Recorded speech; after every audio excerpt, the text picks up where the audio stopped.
غافل نہیں کرنا، اپنے آپ کو رب کی بارگاہ میں مقبول کرنا ہے۔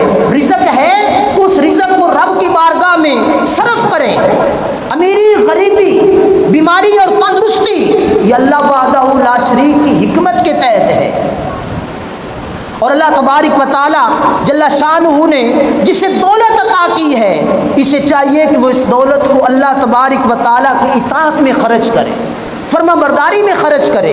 اور جسے رب نے غریب رکھا ہے، جسے رب نے مسکین رکھا ہے، وہ اللہ تبارک و تعالیٰ کی بارگاہ میں گڑ گڑائے اور رب تبارک و تعالیٰ سے وسعت رزق مانگے۔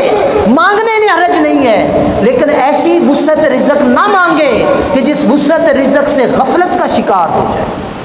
اور پھر فرمایا جو بیمار ہے وہ رب تبارک و تعالیٰ کا شکر ادا کرے کہ بیماری میرے گناہوں کو جلا رہی ہے، اور جو تندرست ہے وہ اس تندرستی کو رب کی نعمت جانے کہ پتہ نہیں کب میرا وجود جواب دے جائے، میری ٹانگیں جو حرکت پذیر ہیں ان کے اندر حرکت اور قوت ختم ہو جائے، میری آنکھوں کے اندر جو نور اور چاشنی ہے پتہ نہیں کون سا وقت ہے میری آنکھوں کا نور سلب ہو جائے۔ ان آنکھوں سے رب کا ذکر، رب کے قرآن کی زیارت، اولیاء اللہ کی زیارت، اچھی چیزوں کی زیارت کر۔ یہ بازوؤں کے اندر قوت اور طاقت ہے، پتہ نہیں یہ بازو کب ختم ہو جائے۔ کئی دفعہ ایسا ہوتا ہے ٹانگیں طاقتور ہوتی ہیں یکدم کمزور ہو جاتی ہیں، بازوؤں کے اندر طاقت ہوتی ہے یکدم کمزور ہو جاتی ہیں۔ انسان ہٹا کٹا تندرست اور توانا ہے، لڑنے جھگڑنے کے لیے تیار ہے، لیکن یک لخت اس کی کایا پلٹی، وہ بیمار ہو کر بستر پہ لگ گیا۔ ایسا دیکھتے رہتے ہیں کہ نہیں دیکھتے رہتے؟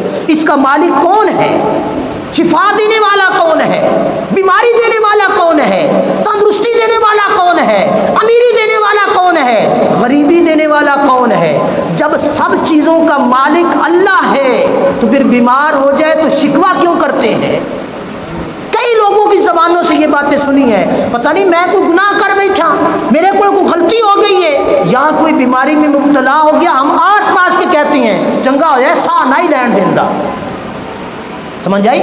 یہ میں اور آپ نہیں نہ جانتے کہ رب اس پر کتنا راضی ہے، اس کی بیماری اس کے گناہوں کو مٹا رہی ہے، اس کی بیماری اس کو رب کی بارگاہ میں مقبول کر رہی ہے، اس کی بیماری اس کو اللہ کا قرب دے رہی ہے۔ تو یہ چیزیں آج ہم لوگوں نے چھوڑ دی ہوئی ہیں۔ اللہ تبارک و تعالی ہمیں صحیح معنوں میں اچھے زاویے سے ذکر کرنے کی توفیق عطا فرمائے۔ اب